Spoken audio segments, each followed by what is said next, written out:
The words of Grandpa Fly can be applied to you and me as well. Whenever life gets hard and you feel you can't, just remember that you can do anything. All you have to do is believe. The end. Thank you. So that is the maggot's life. So this little story that just came to me, I wrote it all down in less than an hour. And then that was the first draft, and then I've worked on it a little bit. And I've been taught a lot about what this story really means. So I see a problem in our world today with a lot of people. It doesn't matter your age, it doesn't matter where you live. This problem is all around the world, and it deals with self-esteem. And I call this problem the Maggot Syndrome. And there's 3 parts to this syndrome.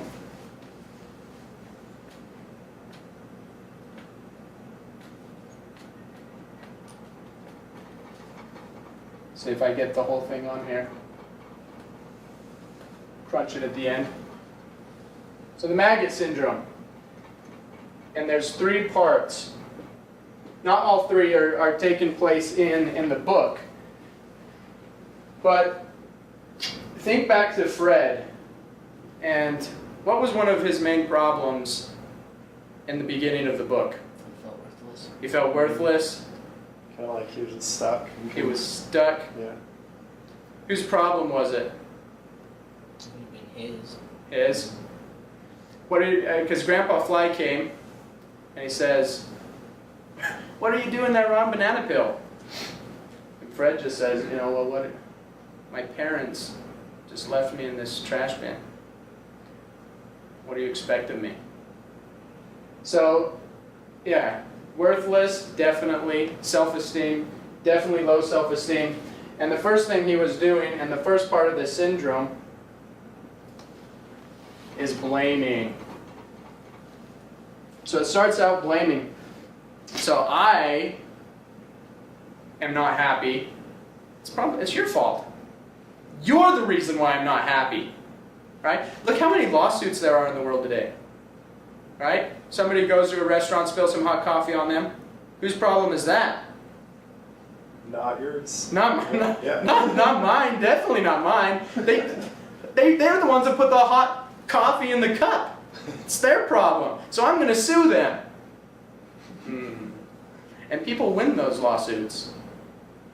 You heard the story about the guy that broke into somebody's house, broke his leg or something while he was in there, sued the person. Yeah. Right? I'm breaking into your house to steal your stuff. I got hurt while I'm doing it. It's your fault. What's up with that? What kind of world is that we're living in? Right? How many people do this? I have a problem. It's not my fault. It's your fault. It's my parents' fault. It's my neighborhood's fault. I didn't get to go to college because of where I grew up. Right? It was the neighborhood. It was my parents. It's my family. It's my friends. It's everybody's problem except mine. Okay? And as this continues, we do that. We blame because we're trying to be happy.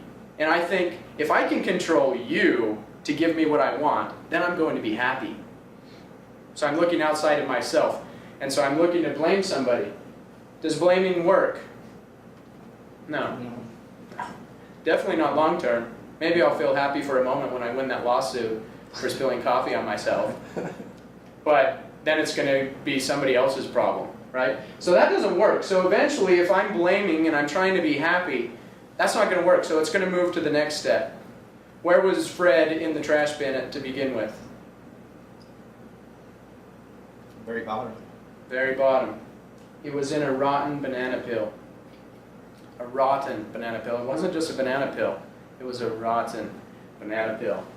So the next step, if we don't get what we want here, we realize, okay, I'm still not happy. We move to the second spot, which is unhealthy behaviors.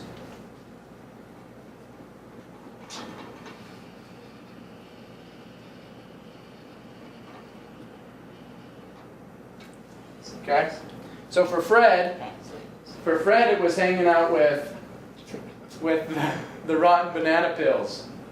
Okay? In our life, in our world, what are some unhealthy behaviors that people do to try to be happy.